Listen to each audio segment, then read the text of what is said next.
tal-kelma tiegħek. Il-kelma tiegħek hija l-ħajja tagħna, hija l-ikel tagħna, il-kelma tiegħek hija fejqan tagħna, hija s-sostenju tagħna, hija l-manna li tinżel mis-sema. Spiritu Santu kellimna.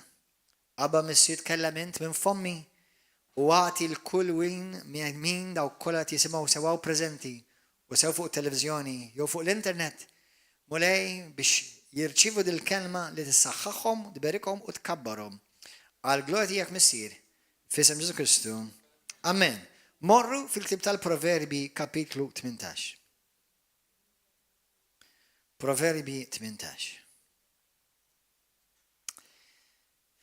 Ila dberren daqsxejn f'qalbi biex nkellimkom fuq dan is-suġġett.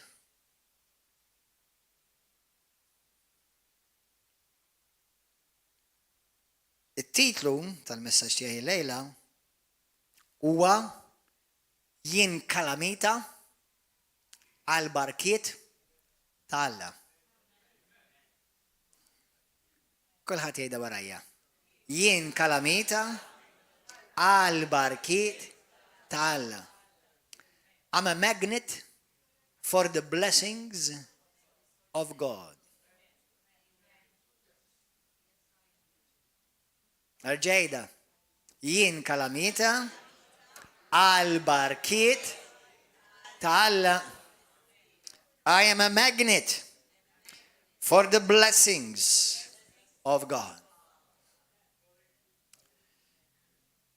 Nixtieqkom nagħtikom stampa l-ewwel. L-ewwel stampa li nixtieq nagħtikom hija li ġieli qed tgħaddi ma forsi ħafna minnkom qatt ma rajtuha, qatt ma smajtuha, jew nkella insejtuha. Il-Bibja nistgħu naqsmuha jew fit-tnejn. Jew naqsmuha fit-tlieta. Għandek iż-żmien ta' qabel Ġesu, iż-żmien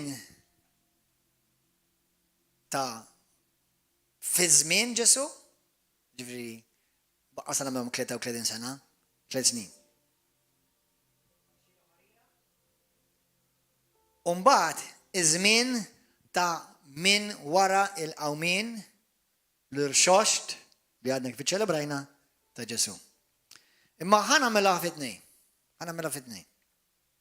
Sakemm ġie Ġesu, ġie Kristu il-Messija, il-barkiet kienu kollha ikkondizzjonati bil-kelma jekk. Jekk taqra s-Salmi, tiddikjara hemm ħafna barkiet fil-Proverbi, f'Dewteronomju 28.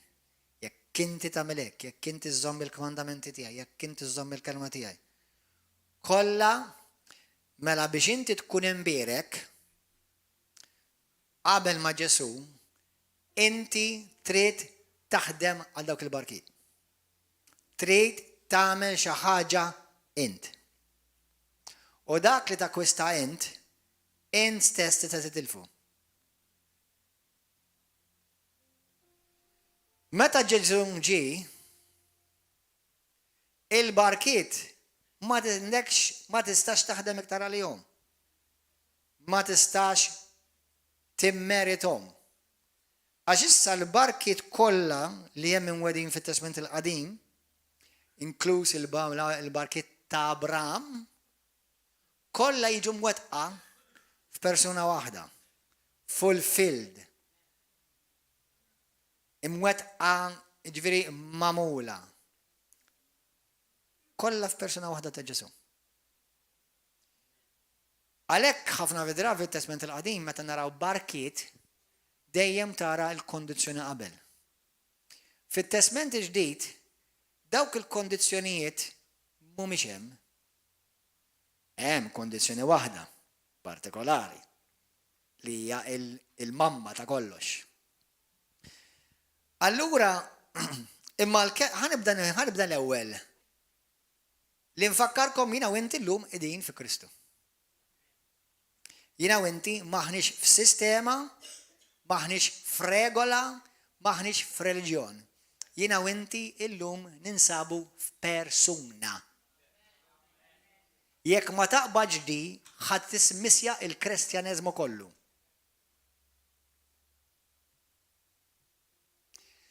Ħanerġa' ngħidha ma tieħor. Fit-Testament il-Qadim, Alla fil-Patt il-Qadim jiddilja mal-bniedem.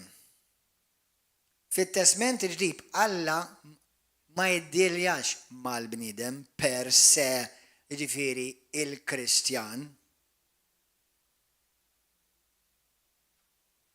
Għaliex? Għax illum Alla jiddilja mal-Kristjan minħabba li jiddilja miegħek fuq mertu biss ta' kif int insab jew ġo jew barra minn Kristu. Taqbad di kollox? Din importanti. Fatti din hija revoluzzjonarja. Fit-Testament taħt il-Patt il-Qadim inti titiżomm il-komandamenti mhux l-10 biss, is-614 waħda. Sewwa?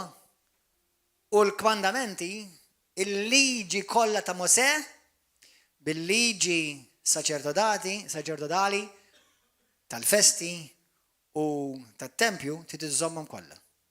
Li skont fit-Testament il-ġdid issa fi Kristu, Kolossin kapitlu 2, Galatin kollu, u għandek Lut kapitlu 8 u 9 morru jispiċċa u totalment għadda kollu. Għalhekk testament ġdid, mhux testament improvjat. Testament patt ġdid, mhux patt improvjat. The latest update. Allura kif Alla jiddilja miegħek illum, jiddilja billi Mario jala, Edwin jala.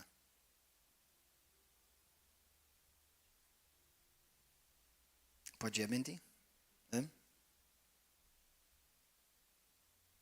Twara. Mela. Id-dnub fit-Testament il-Qadim u anke sal-lum id-dnub jifret il-bniedem minn Alla. Id-dnub mill-kreazzjoni Spiritu Santu tkellem. Jifret il-bniedem minn Alla. Qabel ma Kristu ġi, ix-xogħol tal-bniedem kien dejjem jipprova jilħaq lill-Alla. Imma d-dnub kontinwament jifirdu minn Alla. Meta ġi Ġesu, bħalma tafu, 2 Korintin 5:21, Ġesu sar id-dnub. Ġesu sar id-dnub. Biex issa ineħħi id-dnub minn nofs u jsir il-ġustizzja aħna fi Kristu. Mario li qed jippreżenta l-bniedem, Edwin qed jippreżenta id-dnub u il-dak li jfred il-bniedem. Imma Kristu sar id-dnub, il-bniedem sar bħal Kristu, għal-Kristjani biżdiet, mhux għad-dinja kollha. Biex issa ma jkun hemm xejn iktar x'jifred il-bniedem imma Kristu. Allura issa Ġesu sar dan id-dnub. Id-dnub ġie mneħħi minn nofs, mhux mod iktar li Bibbja tgħidlek Efesin kapitlu 2 ġie mneħħi totali id-dnub. Allura issa meta inti għandek il-Alla l-missier nagħmlu mod jiena parsi Alla, dan Kristu li ħad dnub imma wkoll il-righteousness talla u jiena Alla nipprova nilħaq il-bniedem. Meta jiena sa nħares lej Mario biex jekk irrid imbierek u nixtieq imbierek il-Mario, ma nħares qatt iktar lejn Mario permezz ta' Mario imma nħares lejn Mario permezz dejjem minn Kristu. Through Christ. Tifmu? Għabdu għadi jaħwa. Illum fit-Testament il-ġdid Alla ma jħares lejk bħala Pawlu, Mario, Zeppi, Roman, Charlie, Dwayne, Ruben, u n-nisa inkluż, rġil biset insemmija. Iħares lejn Alla, din għalina hija rivoluzzjonarja. U ngħidilkom għaliex hija rivoluzzjonarja, anke l-Kristjanità hija rivoluzzjonarja. Għax aħna magħmulin by default that we wanna perform. By default, il-bniedem mamul, he wants to perform to achieve.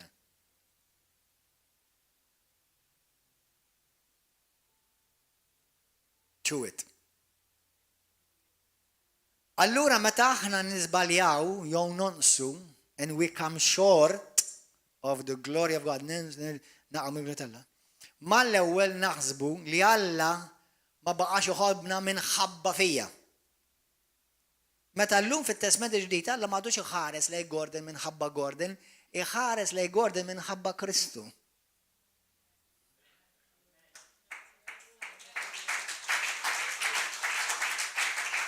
This is powerful, ħafna powerful.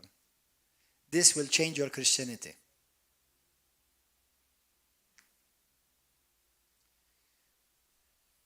Aħna m'għandniex reliġjon, m'għandniex regoli, m'għandniex sistemi, m'għandniex regolamenti, m'għandniex kmandamenti. Aħna llum għandna persuna. U kull wieħed minna huwa f'dik il-persuna fi Kristu. Allura Alla kien jaf li l-bniedem ma jista' qatt joġbu, ma jista' qatt jilħqu, u Kristu laħaq u kommetta, compiled, fulfilled, eżawra dak li rrid jagħmel il-bniedem qatt ma laħqu u laħqu Kristu għalih. Allura llum meta Alla jħares lejja u lejk u di tinsijiex, ma jħares lejk la minħabba l-għamil tiegħek, la minħabba l-pożizzjoni ta' min inti jew xtaf, jew lil min taf, jew kemm għandek flus, jew kemm għandek edukazzjoni, ma jħares lejk. Jħares biss minn lejk lej Mario minn Kristu. Kristu. Għadak kollu li inti tirċivi minn Alla llum, ma tirċivihx b'mertu tiegħek. Irċivejtu b'mertu ta' xi ħadd ieħor li qatt ma naqas darba. Għalhekk grazzi abbondanti li kieku tikseb dak li Alla għandu għalik permezz ta' kemm inta jepint, illum kostajtu għadha titilfu. Anzi għadha jkun tiġġa ħafna, sija wara.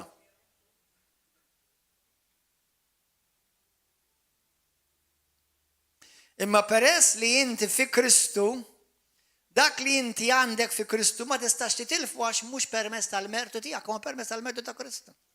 Għalhekk li Alla ma minx il-patt miegħek, Alla ma il-patt miegħu nnifsu.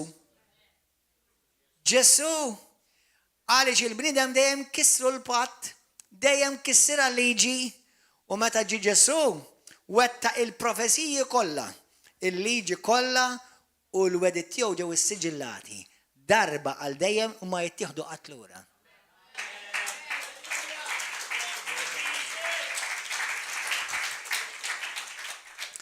Issa, ħanamilkom daqsxejn morru Proverbji 18 l-ewwel. Mela llum kulħadd jerġa' jgħid jiena kalamita tal-barkit ta' Alla. Ejda fuqek innifsek. Għax jekk din ma tabbenix u din inti ma jkollokx rivelazzjoni tagħha, ħatibqa' paster, itlob għalija ħajibirikni il-mulej.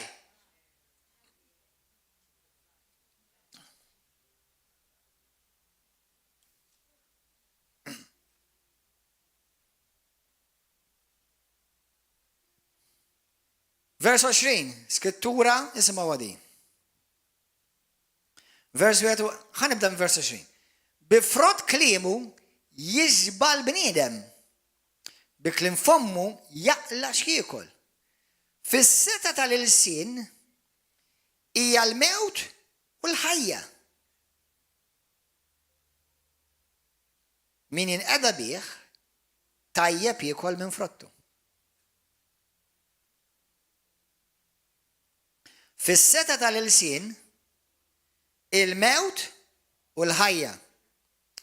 Min jinqeda bil-sienu tajjeb u skont kif jużah il-sienu jara l-frott. Jew mewt, jew ħajja.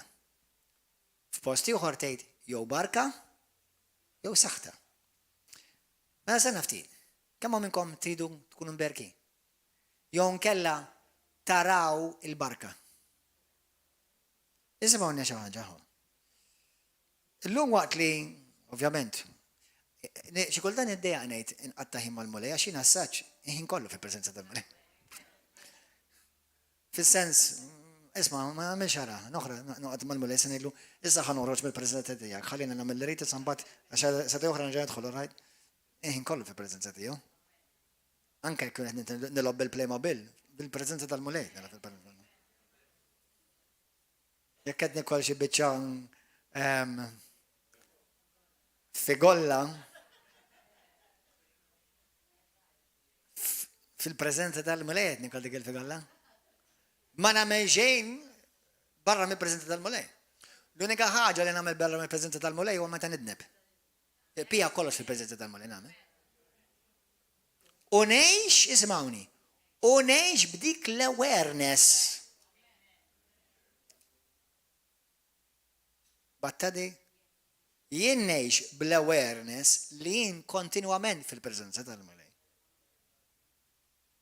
Issa, meta nqatta' ħin waħdi, dak huwa mhux għax jiena ma nkunx fil-preżenza tal-mulej qabel, dak huwa ħin waħdi apparti mal-mulej waħdi.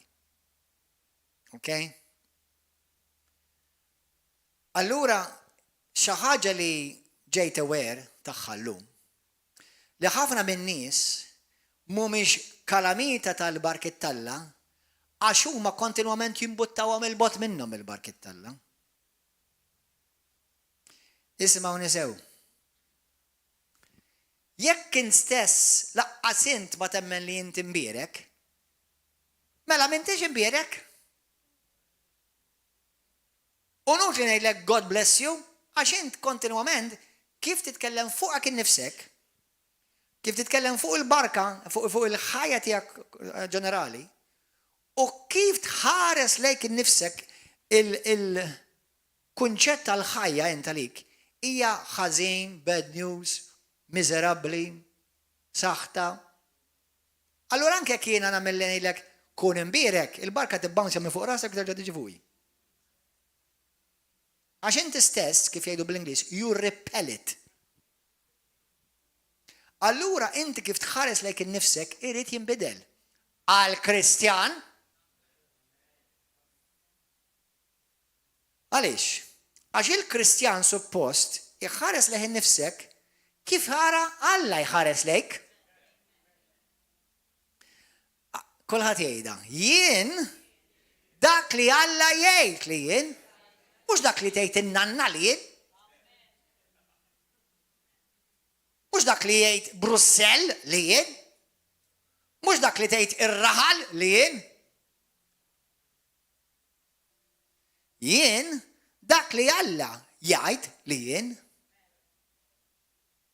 Imma importanti din li inti titaqbadha vera b'revelazzjoni.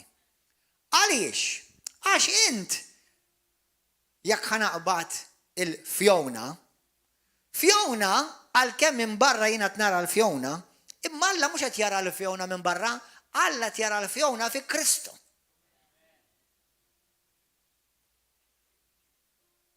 Il-Isabel, jiena minn barra nara Isabel. Imma Alla jara Isabel fi Kristu. Int kif tara lek innifsek? Ħanidilkom frażi bil-Malti, bl-Ingliż. If you don't believe that you can do great things, you will never do great things. If you believe you're cursed, you will live a cursed life. Jekk inti ma temminx tista' tagħmel affarijiet kbar għal Alla, Qatt min taħdem l-affarijiet kbar. Jekk inti temmen int misħut jew misħuta, ħadd tgħix ħajja misħut. Mela il-perċessjoni, perception, kif tara lilek innifsek, irid jinbidel. U kif tibda titkellem, kif tuża lsinek, irid jinbidel. Għax instess tbierek lil innifsek u instess tisħek lilek innifsek.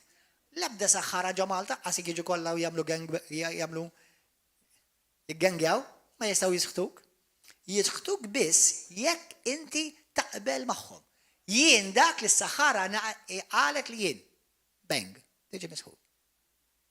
Mekk is-saħħara tgħidlek int marit u int misħut u inti ma tiswa xejn, u inti tgħid iva veru hekku, issir.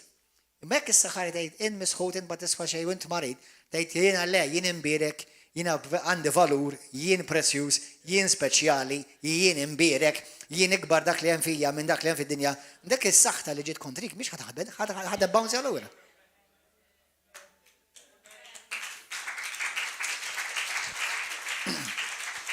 Mela inti kalamita ta' dak li trid f'ħajtek. Xi trid tara f'ħajtek? Tittara dak li x-xitan irid jara? Jew tittara dak li Alla jixtieq jara li inti tgħix.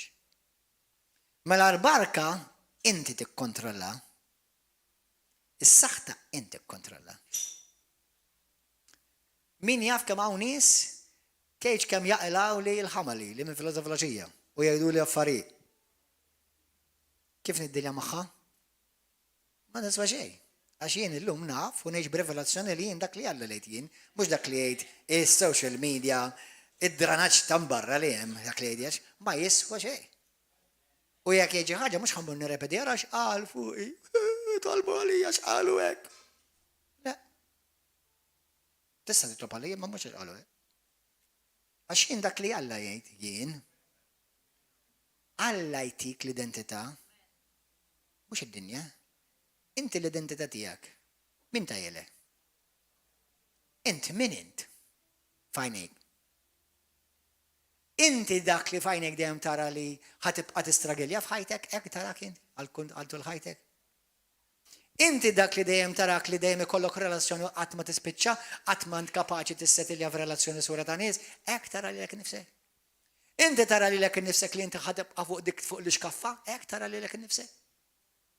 Inti tara dik lilek innifsek li inti tagħmel xejn ma jirnexxielek, hekk tara lilek innifsek. Mela hekk qed jiġrilek għax inti dik hija l-kalamita li qed tiġbed lejk. Dawk li d-dinja jgħidulhom vibes fil-ħajja spiritwali jgħidulhom barkiet jew saħtiet.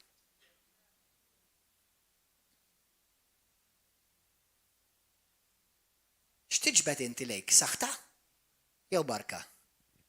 Mewt jew ħajja? Issa, morru fi ktib ta' Efesi. Aħna mhux l-ewwel darba u sakemm ma jkunux jafu ma jimpurtax, imma mhux l-ewwel darba li jgħidu li pastor itlob għalija u ngħidulhom x'għandek bżonn, ma nafx itlob għalija għall-barka.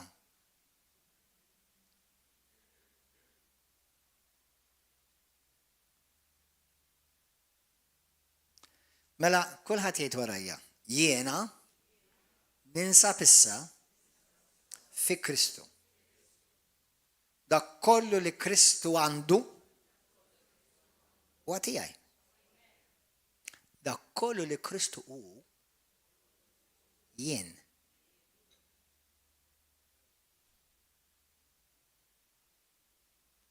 Imma jiena ma nħossniex hekk ta', jiena nħossni dudu, ħmix tal-art, u m'għandi xejn minn dan. Kompli ddikjara dak li qed tgħid u dak eżattament ħatara. Ma tistax tiddikjara saħta u tippretendi barka. Ma tistax tippretendi saħta u ssir sorpriż li hemm saħta. Aħwa ħanejdilkom ħaġa. Illum itkellimt ma' xi aħwa u ħanirrepetiha. Moħħok hawn x'ħanejdlek. Kull ħaġa li tagħmel f'ħajtek. kull kelma li toħroġ minn fommok, kull deċiżjoni li inti tagħmel hija żerrija. Harvest is coming. Kull ma nagħmel illum huwa żerrija għal dak li ħanaħsad għada. Kull ma ngħid illum hija żerrija għal li ħanaħsad għada. Kull deċiżjoni li nagħmel illum ħatiġi tħabbar għada. Xirrid l-għada tiegħi jidher.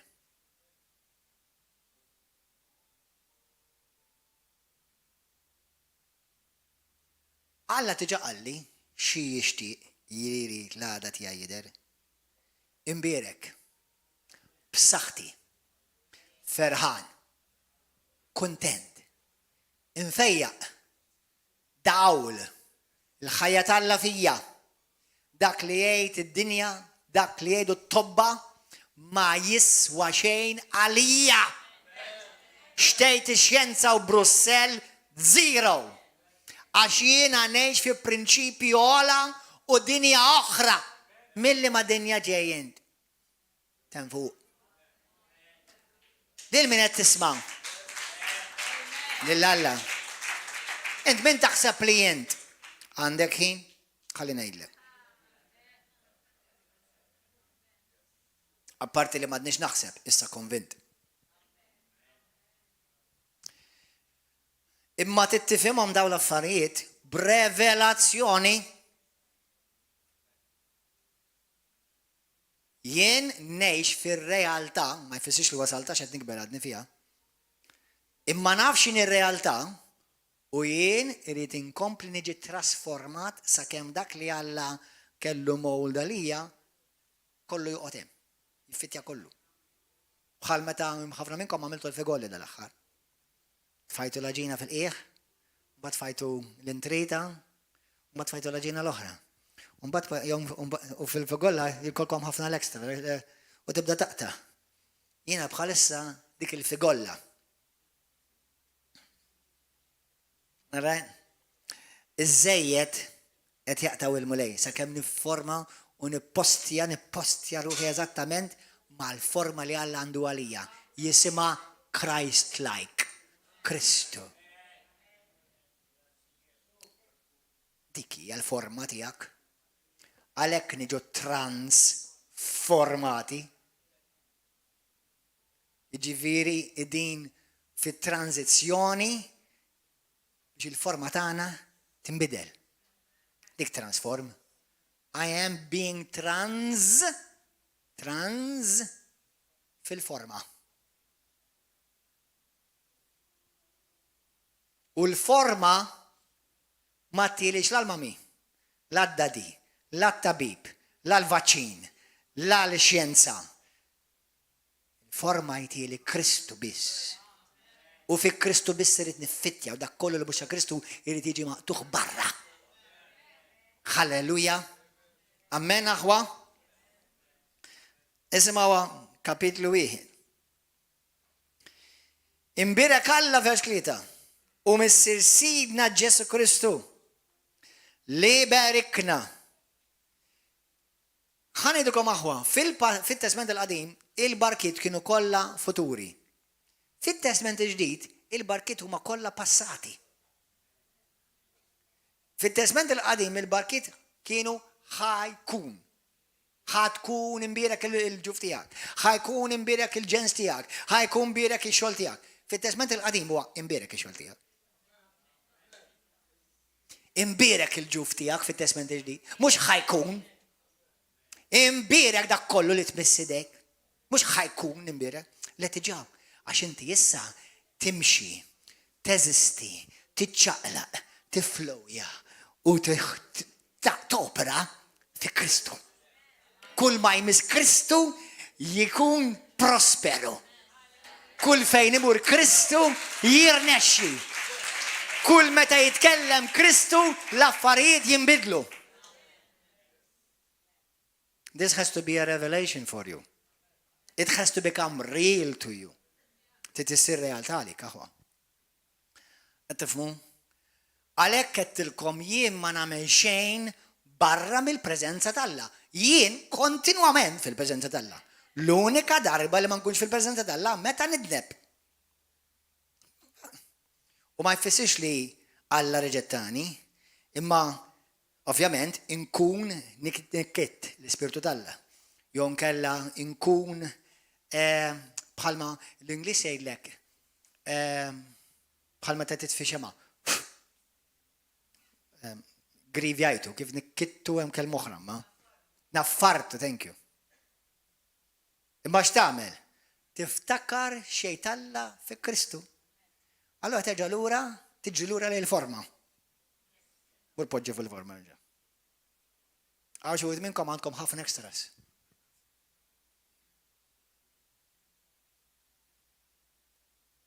Għandkom bżonn nafaskom naqra ħalli tqogħdu ktar tajba fil-forma.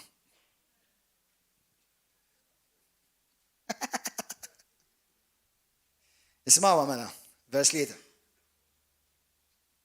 Berek Alla u Sidna Ġesu Kristu, mis-Sidna Sidna Ġesu Kristu. Li berikna, mhux ħaj berikna. B'kull xorta ta' barka spirituali. B'kull xorta ta' barka spirituali. Kulħadd jgħidin imbierek b'kull xorta ta' barka spirituali. Jien imbierek b'kull barka li Alla għandu għalija. Imma jien ma ħossniex hekk, pastor. Ma jien qed nara xejn minn dan it-tgħid. Biex din issir minn verità għal esperjenza tibda taġixxi bil-fidi. Hija realtà, hija verità t'Alla. La Alla qala u nukli d-argumenta miegħi paroli fil-vojt m'għandix ħin. Alla qala. Issa, imma kif ħanarax mhux qed inħossha passer. Number 1 il-ħass ħallih barra, kullu mas-salat tajjeb għalik. Imma pija fejn jidħol ħass, kif inti tittara din ir-realtà issir esperjenza. Inti kif dak kollha li suq il-karozza, kif issuq il-karozza? Mhux billi number 1 tħalt fil-karozza. Sewwa, u kellek xi ħadd jgħalmek meta tafas il-klaċ, meta tafas il-brejk, meta tafas il-gass u meta tdaħħal. Mela dak li inti beda jgħalmek bdejt tpoġġih fil-prattika. Sakemm issa ma toqgħodx taħseb ara issa ndaħħal il-first. Mbagħad indaħħal is-sekin. Mbagħad nafas il-klaċ. Minuta x'għafas il-brejk minflok. Mbagħad issir second hand, issir second nature, issir parti minnek naturali. Mela inti tittamel deċiżjoni bi skop, blan li dil-kelma titissir is-second nature tiegħek. Actually, the true nature. Meta ssir naturali. Kif? Ħalli meta inti xi ħadd jgħidlek, u xi dik il-marda ħadd qatt ma fissem Ġesu Kristi mhux ħadd u minix kulħadd. Jien ben Alla l-ħaj, midluk, mażul u hemm pjan u għana għal-Alla minn Alla li ħajti.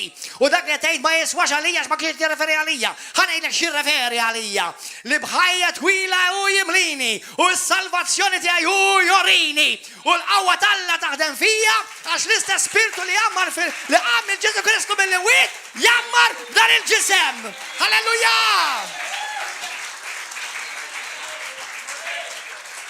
Imma hi ma tafx iġralu dak mhux jien. Int li ma tafnix. Inti mhux it-tifel ta' Ġejni u ta' Donald, le. Jien it-tifel tal ħaj. Inti li qed tara biss il-qoxra. Hemm ġew hemm bniedem li dak ma tafux. Għalhekk Pawlu jgħid tista' ma narfux iktar il-bniedem fil-ġisem. Il-bniedem ma għalhekk ċertu nies ma jirċifux minn ċertu nies tal-Alla. U għax dak jgħajjad. U għax dak joqmos, u għax dak slow, u għax dak idum, u għax dak boring. Għaxa tiddiljaw ma għaxa da barra. Mux jindinaw li għammalla ta' dak li jista' kolla ġiet kellem minn dak il-fom. Halleluja. U għax dak rafis li l-kallu. Ir-ranġal ingrazzja Alla ħajfiq lek il-kallu. Halleluja. Alla jfejja il-kallijiet ukoll. Mela, għana ġaw ngħidu vers klieta. Halleluja. Ħanejdukom aħwa, għalija kienet lezzjoni anka biex nirċivi minn ċertu nistalla. Mux għax offenduni, laqasi kieku. Imma, per eżempju, mux l-istil tijaj.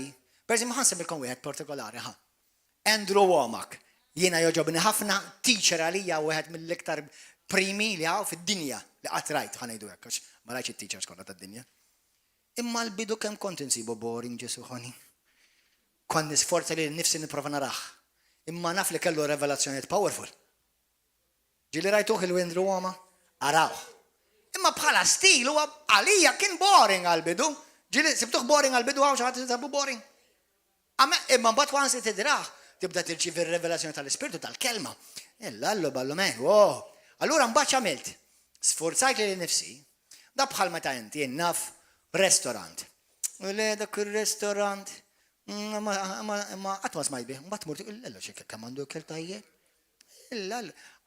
Aħna ħassan li meta l-lina fuksna ħafna x'namlu mal-lewi we prejudge.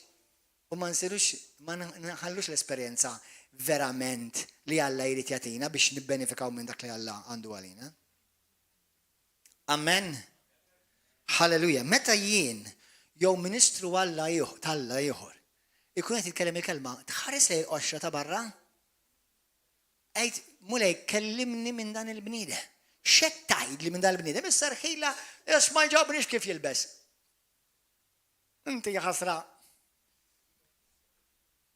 Asma xet jgħid il-mulej, għax li Alla għandu xi ħaġa għalik u ħatem missja dak li għandu għalik, għax tkun karnali. Karnali ġifieri bniedem li jmexxik il-ġisem dak li tara tmissu tħoss. Bniedem spiritwali, nisma' xet jgħid il-mulej. Amen. Thank you, Lord. Mela, nerġgħu naqrawha fl-imkien. Imberak Alla ta' u ssir Sidna Ġesu Kristu. Li berikna b'kull xorta ta' barka. Berikna b'kull xorta ta' barka. Issa xi ħaġa interessanti, għax insejt ngħidilkom, il-kelma barka tfisser bosta affarijiet, mill-lad verbali tfisser to say something. Jon kalla to say something positive.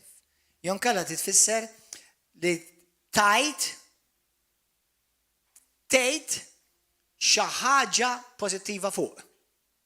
Però l-istess kelma baraka bil-Ħibru, l-istess mod tista' tfisser li tgħid xi ħaġa negattiva fuq. Imma dejjem għandha x'aqsam ma li tgħid. Mela x'ngħid? Alla lili għalli int imbierek.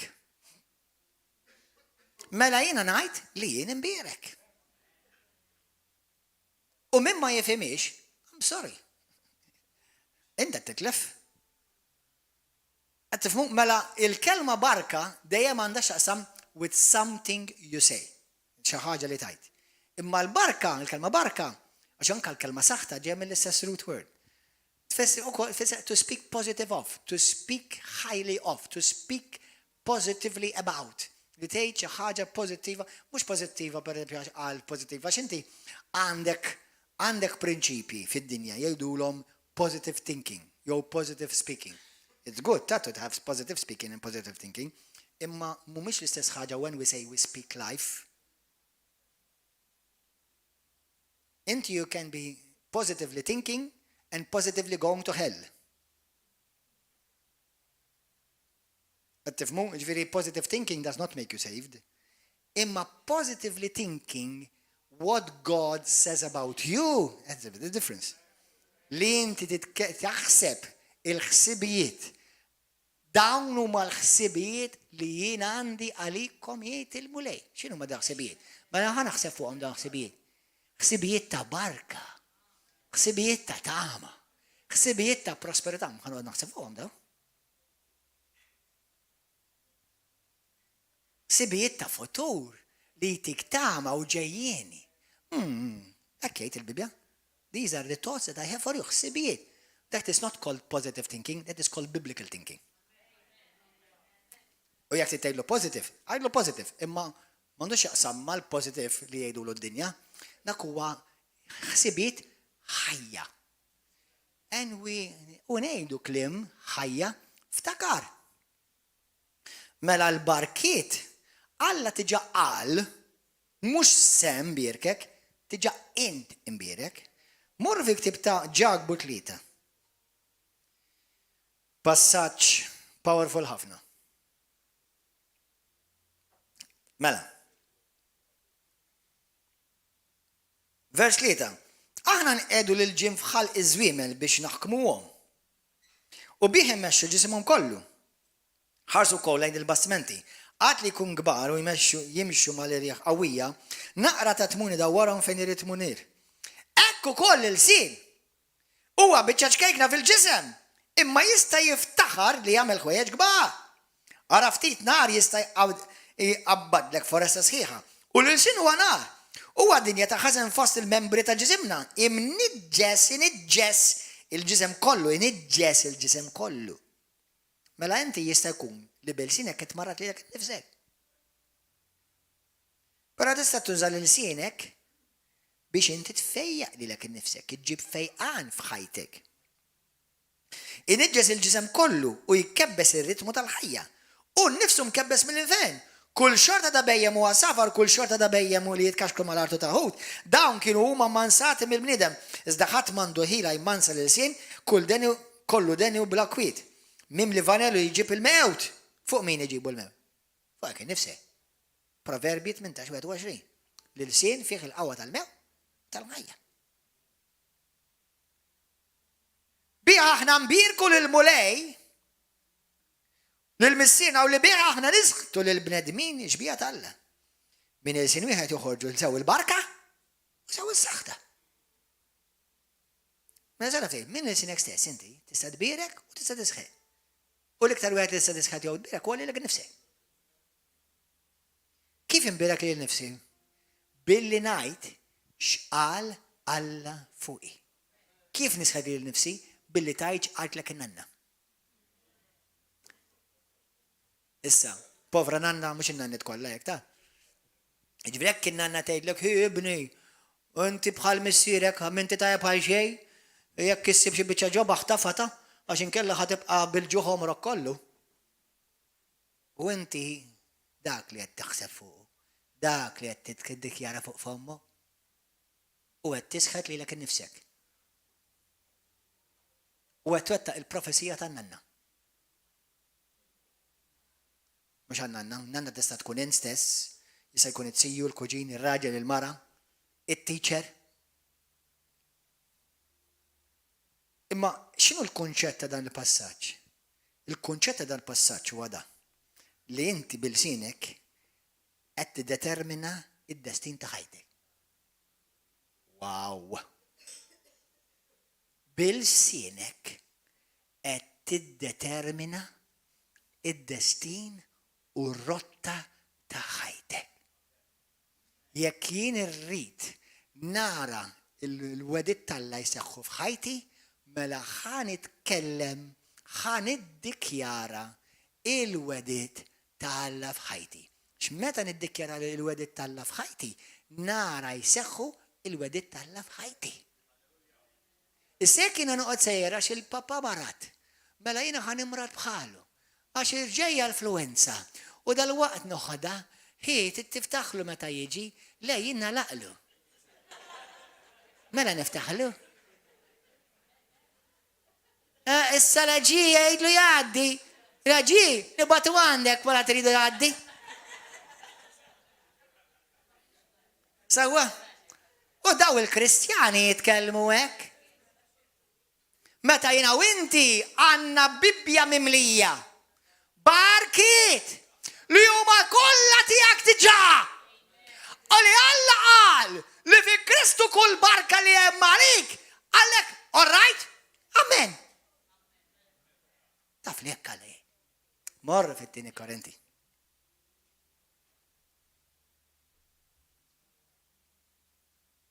Għax pastor, inħoss li għandi saħta. U probabbli għandi. Għaxek ħin kollu sejra, għaxina misħuta, għaxina misħuta u jien misħuta.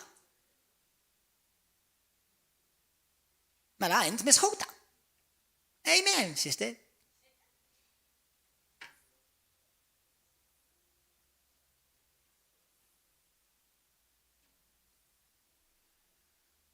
Int ta' Kristu, kemm hawn minnkom li intom ta' Kristu? Kemm hawn minnkom li int tinsab fi Kristu Ġesu? Kemm hawn minnkom Alla ħajġudakak fuq l-opri tiegħek? Għas-salvazzjoni. Għall-infern. 100%. Kemm hawn minnkom Alla ħajġudakak fuq l-opri tiegħek għas-salvazzjoni. Holiday. Alright, kolla salvaw issa.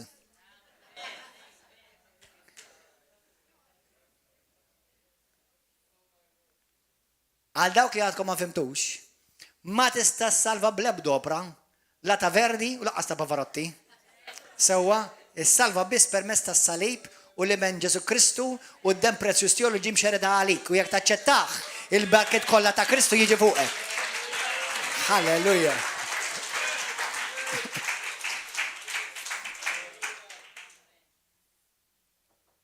Isma' Tieni Korinti 2. Halleluja. Sewwattilkom hawn jien. Halleluja. Mela, kulħadd jgħid wara jien imbierek bil-barkiet kollha talla u l-barkiet kollha talla qed jaħdmu fija. Issa stess nikkanċella inħassar kull saħta, kull kelma ta' mewt li jinst arrejt fuq ħajti. Jien ta' Ġesu Kristu, jien ninsab fi Kristu. Da kollu li huwa ta' Kristu huwa tiegħi. Da kollu li huwa Kristu jienu.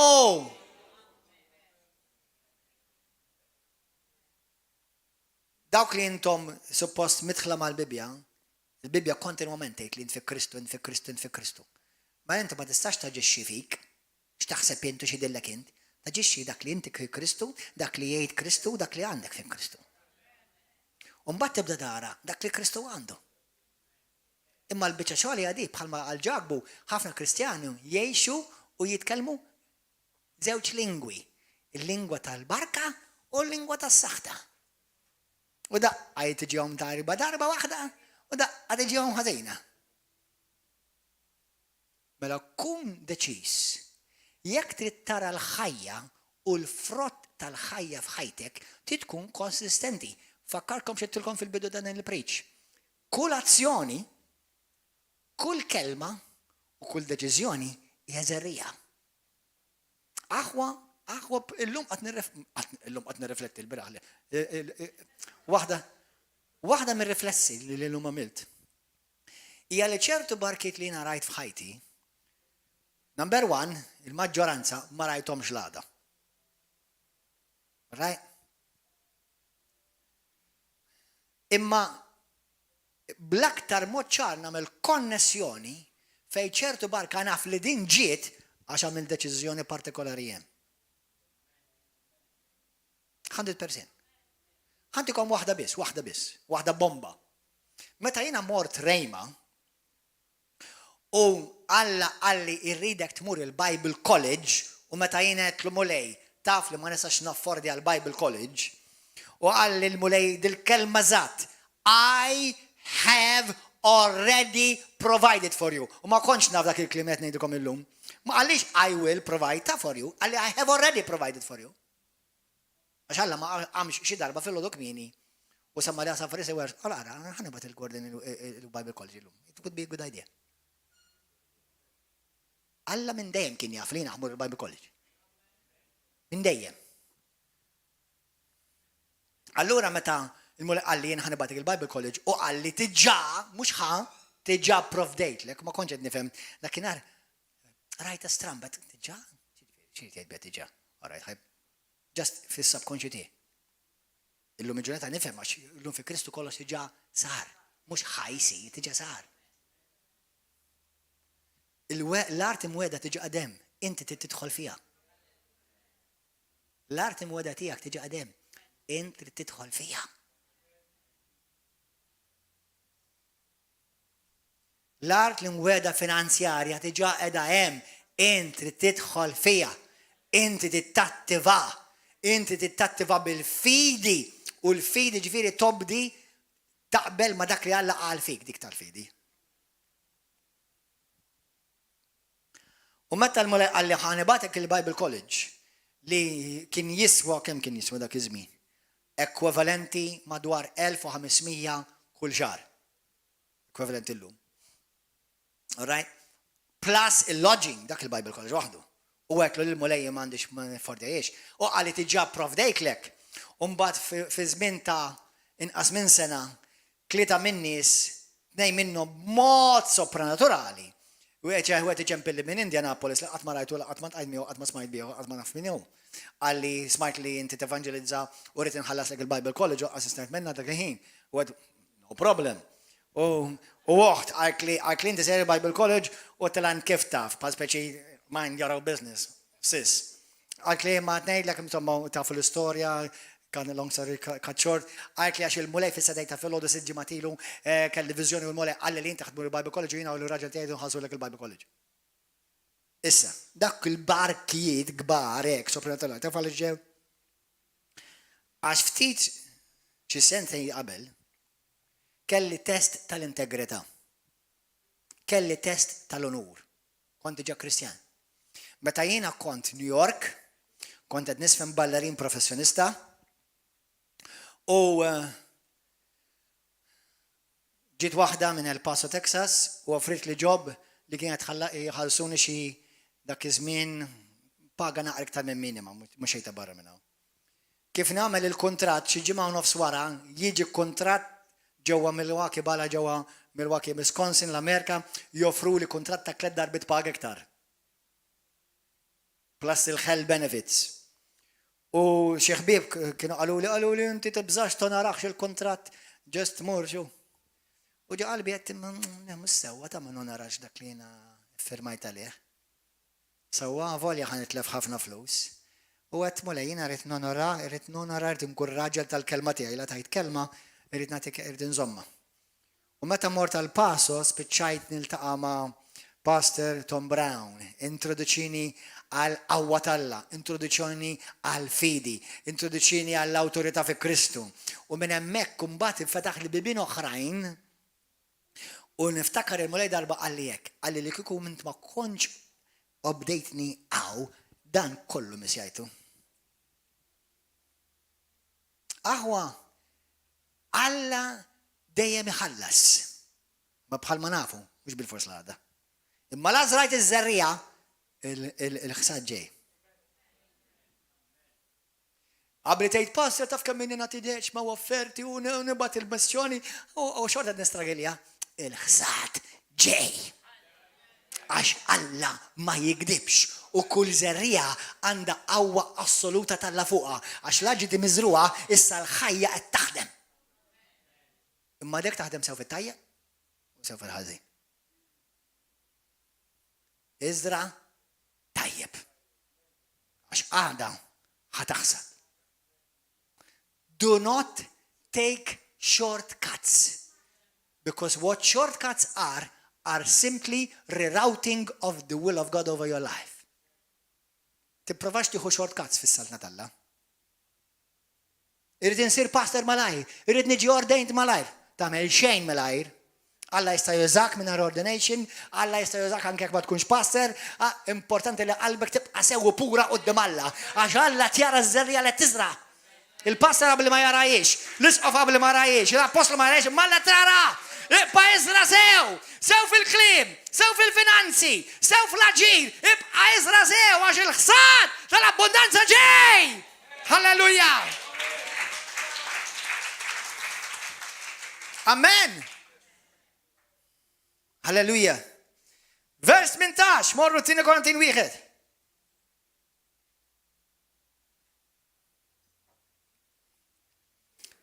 The Christian life is not a sprint. It is a marathon.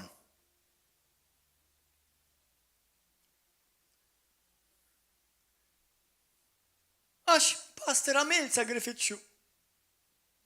Għamil dak li huwa sew qudiem Alla. U Alla idawwa l-affarijiet għal-ġid tiegħek.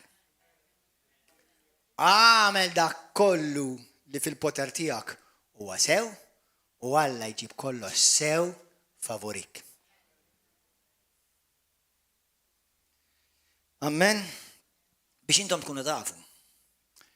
Il-bieraħ xaħat mill-ministeru globali madwar id-dinja li għandu televizjonijiet fej jaraħ miljuni għandu knejjes madwar l-Amerika, madwar l-Amerika u l-Afrika u l-Azja u kullimkien.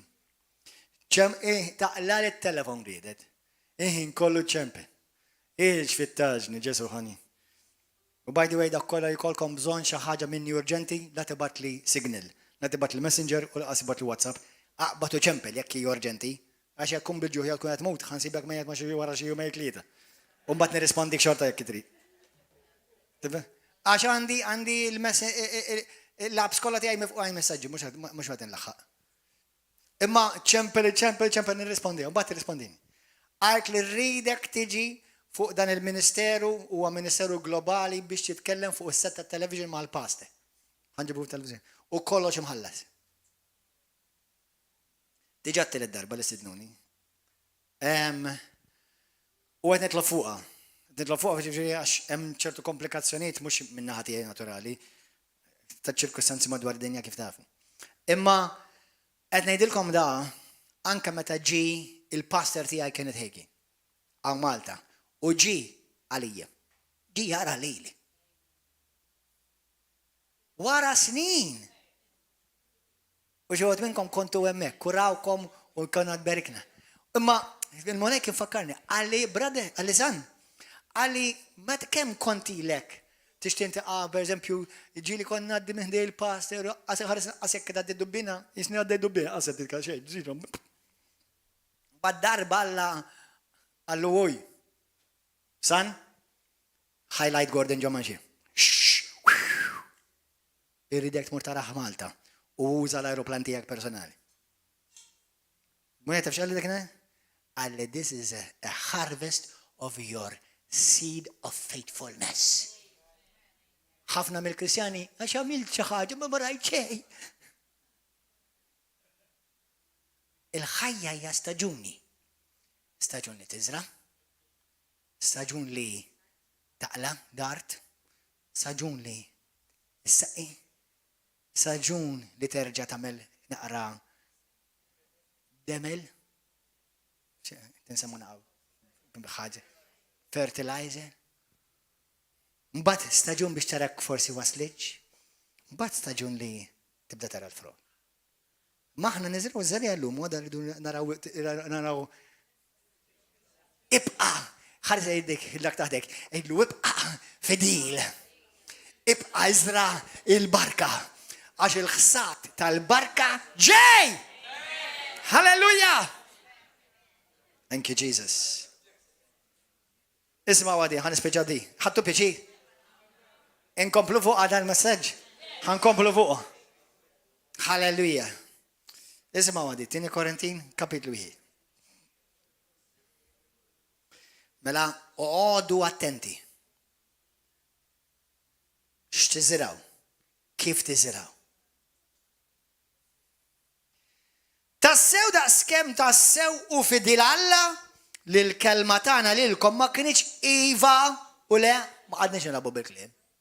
Dik tfisser li bent Alla Ġesu Kristu li xandarnilkom aħna jien u Silvanu u Timotju ma kienx iva daqqa iva da. Daqqa le. Fih kien hemm l-iva weħida. Iva. Fih Kristu iva. Xi tfisser għax ġettejt passer iva. Għax fih fi Kristu il-wedit tal-Alla, il-barkiet tal-Alla, kolla saru iva.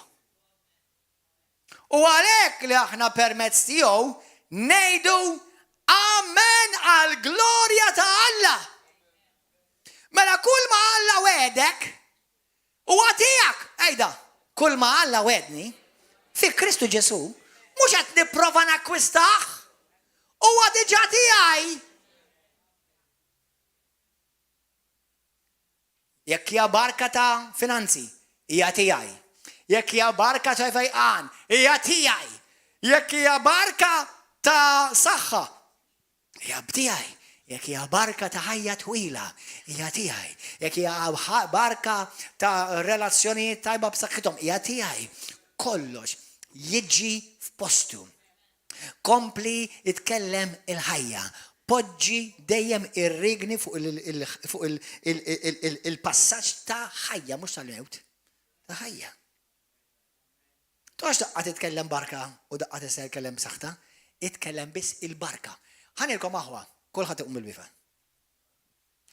Jekk jiena u inti fi Kristu, u hekk aħna fi Kristu, u kull min jgħidu aħna ta' Ġesu Kristu, number one, insa l-ħass. Il-bnidem ġust jgħix? Xi tfisser? Bil-fidi. Il-bnidem ġust jgħix, dak li Alla qal. Dak tfisser bil-fidi. Alla qala jinnemmina settled. Mela l-bnidem Gordon John Manxe tuħux għalik, inħobbok, imma qala bi biex taħseb in fuqi. Sewwa? Ma rridx inkun naf x'idillek u ma rridx inkun naf x'qalu jien nimxi bil-fidi, jiena nimxi biss dak li Alla jgħid fuqi. That's it. Mela il-bniedem ġust jimxi b'dak li Alla wedu. Jien imbierek u mhux misħut. Jien ir-ras u mhux id-dent. Jien ser il-fuq u mhux l-isfel. Kull ma mitti dejja fuq u imbierek. Dak li jiena niżra naħsat mid-darba ta' ġejt lura. Kollox ġej, kollox għandu l-istaġun tiegħu. Imma l-ħaġa miżruha il-ħsad ġej. Mela iżra barkit, ħataħsad baħar ta' barkit. Amen? Kull weda li Alla wedek, mhux tipprova takkwista, tiġġa tiegħek. Fi Kristu, la int fi Kristu. Issa mhux studja sa ġi moħħrek Alla jrid. X'għandu Kristu? Min int fi Kristu? X'wiet Alla lil Kristu? X'taħalla fidejn Kristu? Għadna ma missejniex ċertu affarijiet. Jiena u inti għandna l-barkiet ta' Kristu, għandna l-wirt ta' Kristu, għandna l-awtorità ta' Kristu, għandna n-natura ta' Kristu, għandna d-destin ta' Kristu, għandna l-qawwa ta' Kristu. Għandna s-seta nitlu qudiem Alla l-missier bħal li kieku aħna nnifsisna Kristu. Għax la jien fi Kristu. Jiena dejjem kont nimmaġinani. Mara pregnant. Kull fejn tmur, dak il-baby imur magħha. Għajn nagħmlu mod is-sifer pregnant il-mara. Għaw xi ħadd kontu pregnant u sifirtu bil-baby fuq. Għaw xi? Talbek passaport tal-baby? Li kien hemm ġerġufek? Le, għaliex? Għax jarakom waħda. Jekk jien fi Kristu, ix-xidan mhux qed jara lili u l-Kristu, qed jara l-Kristu.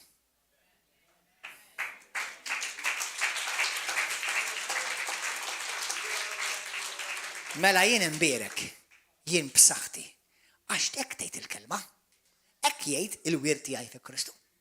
Jien midlub bl-Ispirtu Santu. M'hemm xejn impossibbli għalija. Jien nista' kollox permezz ta' Kristu li qawwini. Jekk hawn xi ħadd illejla jgħidu pastor, illum nixtieq nidħol fi Kristu għax għadni barra. Nixtieq nagħti ħajti lil Ġesu Kristu għax għadni m'iniex salvat. Nixtieq nitlob il-mulej jagħtini l-fejqan u l-maħfra ta' dumieti għax għadni m'iniex tal-mulej. Hawn xi ħadd illejla xi jgħid li pastor nixtieq nagħti ħajti l-Kristu għal idejk.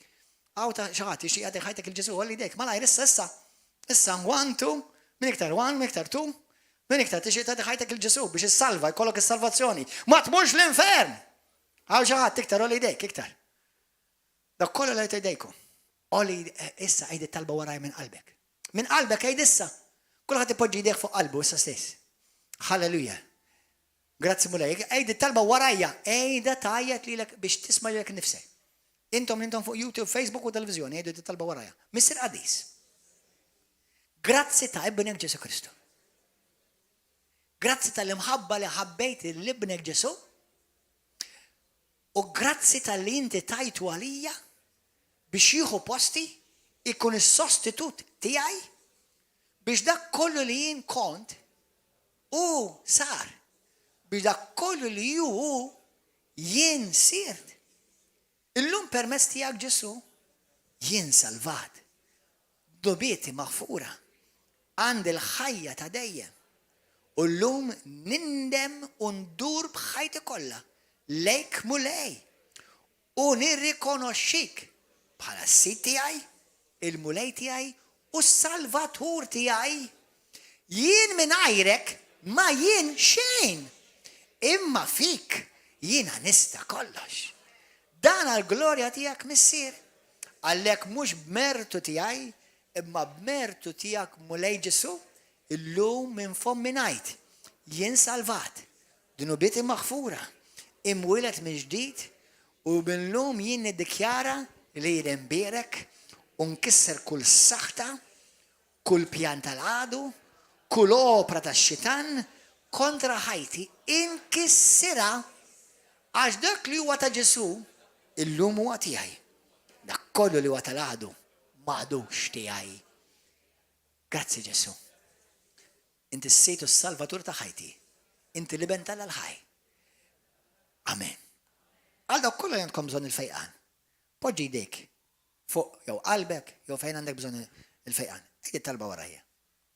Ejdi talba warajja. Issa ħan istreċjalkom il-fidi tagħkom. Meta jien ngħid xi ħaġa, tgħid minti pastor, inti mhux il-pastor tittimita. Għax il-pastor ukoll qiegħed fil-passaġġ. Jien għadni ma wasalx. Forsi wasal f'ċertu punt, forsi iktar minn xogħol minnkom. Mhux għax jiena bravu, għax inni nimxi dil-mixja forsi xogħol iktar minnkom. Imma xorta għadni ma wasalx, l-epitomija huwa Ġesu. Inti mhux il-passer tittiġbaħ il-Ġesu. U dak kollu li Ġesu u int tkun. Amen? F'kull erja. Mela, għal min għandu bżonn fejqan u saħħa f'ġismu, qegħdi talba warajja se stess. Mr. Qadis. Ibnek Ġesu ħafu dil-marda dan il-virus u dan l-ġieħ. ħadu kollu fuq. U ħadu biex ma jkunx fuqi. Bħalma u ħadnu b'kollu tiegħi. U ħadu biex ma jkunx iktar fuqi. Biex permezz ta' Ġesu dnubieti jkunu kollha maħfura u l-ġustizzja u l-ġustifikazzjoni tgħaddi fija fi Kristu Ġesu. Illum mulej minħabba Ġesu u minħabba li l-istess Spiritu Santu li għajjem il-Ġesu Kristu mill-imwiet jammar fija issa stess u jġeddet u jirreġuvena ġismi, kull organu fija, kull ċellola, kull vina, kull muskolu qed jgħaddi minna issa stess il-ħajja ta' Alla, il-ħajja divina u n-natura ta' Kristu qed tgħaddi u tiflowja ġol vini, ġol l-organi, ġol ġismi kollu. Għalhekk mulej, grazzi li permezz tal-ġrieħi ta' Ġesu jien ġejt infejjaq. Il-fejqan huwa tiegħi. Is-saħħa hija tiegħi. U nikmanda dak kollu li mhux ġej minnek mulej biex jitlaq issa stess minn ġo ġismi kull addiction mhijiex ta' Kristu, għalhekk nikmanda titlaq minn ġo fija issa. Kull saħta titlaq minn fuq ħajti issa. Barka, ħajja, fejqan, saħħa u prosperità. Din hija l-porzjon tiegħi fi Kristu Ġesu. U grazzi mulej li l-wedit tiegħek qed jisseħħu kollha fija. Għall-glorja tiegħek Missier. Amen. Halleluja. Gloria al mulej. Amen. Grazzi mulej. Jina int ma tistax tħares l-xjenza u laqqas id-dinja. F'kull area l-istandard tiegħek huwa Kristu Ġesu. Aħna werrieta talla u werrieta ma' Kristu. Biex dak kollu li huwa talla jgħaddi għandek. Mela dak kollu li għandek li mhuwiex talla barra. Amen. Morru meditaw daw il-klim. Narakom il-ġimgħa għat-talb fis-seba'. Ejjew għat-talb regolari. Narakom is-sib. Narakom il-ħadd. U ejjew għatu xhieda x'għamel magħkom il-mulej. God bless you. Hallelujah. Paċi magħkom.